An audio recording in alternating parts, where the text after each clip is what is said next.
Die dag van Laparang, ek kan nou nie oor die datum nie, maar Laparang. Toe was die kabels gesteel en ons as 50 vroumense het besluit, ons gaan nou 'n groep opmaak om die kabel thefts te stop. Ons sit daar is ons 'n plekkie wat ons sit, ons maak 4 in die aande. Ons begin 10 o'clock tot 2 o'clock vir die laatste.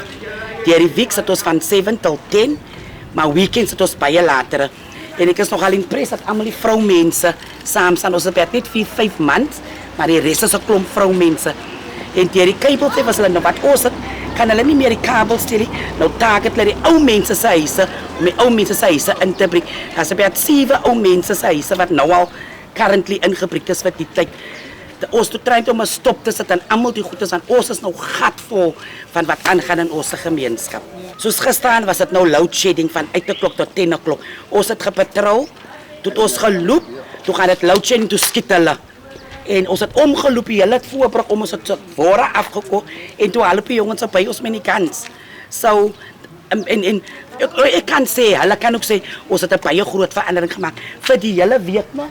Dit was 'n groot verskil gemaak vir die 2 weke, baie groot verskil, want daar word nie meer kabels gesteel nie. Daar was nog net een huis soveel ingebreek wat ons nie van kennis dra nie, wat ons nou eers gehoor het. Dan is daar ou vrou in Telmastraat wat hulle R12,000 het 'n huis uitgesteel het en ook dink ons is nou moeg. Ons is regtig wat gatvol.